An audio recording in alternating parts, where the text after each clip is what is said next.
The Marshall Islands has asked for more money from the United States to deal with legacy nuclear testing before renewing its Compact of Free Association. The US have already signed off on the strategic agreements with Micronesia and Palau, with the economic terms of the Marshall Islands Compact scheduled to expire on the 30th of September. The island nation's Foreign Minister, Jack Adding, says there needs to be more than the $700 million set aside for the nuclear-affected people before the agreements are signed. However, Chief US Negotiator Joseph Yoon has held firm, saying there's no more money for the country.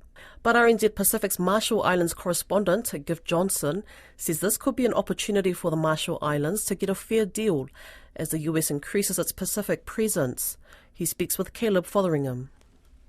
The most significant bilateral issue between the United States and the Marshall Islands is the United States nuclear weapons test legacy, because the United States tested 67 nuclear weapons in the Marshall Islands, including numerous hydrogen bombs, which caused a lot of damage.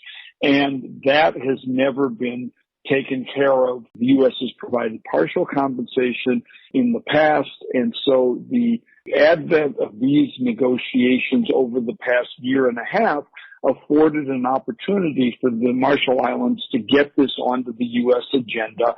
And the Marshall Islands has been very clear from the get-go that it must have a fair and just settlement of the nuclear legacy included in this compact, or it will not sign off on an extension of the grant agreement, because the nuclear legacy is such an important issue. I understand that the Marshall Islands, they have signed an MOU for the Compact of Free Association, even though they haven't actually signed off on the deal completely. So why are they bringing the issue up now? Shouldn't have they brought it up before they actually signed the MOU? The issue was on the table with the U.S., and the U.S. simply said the $700 million it offered was the best, like its top offer. My comment, just as an observer, is, well, if I was in the negotiating team, I'd just say, well, it's not good enough. The U.S. government caused the problem. Nobody else caused the 67 nuclear weapons to be tested here. But I think, the people who were dealing with this felt boxed in. I mean, this is a little tiny country that's dependent on the U.S., and the U.S. holds most of the cards in these situations. As an observer, how likely do you think it is that the Marshall Islands will be able to get some more money?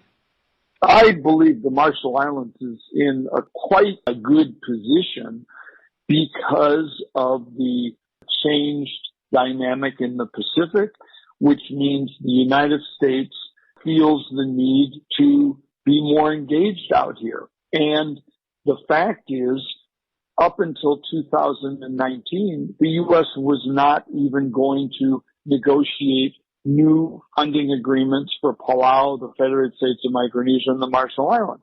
But it's the changed geopolitical dynamic in the region, which has elevated the importance of the entire Pacific, but particularly the three North Pacific nations that are in free association with the U.S.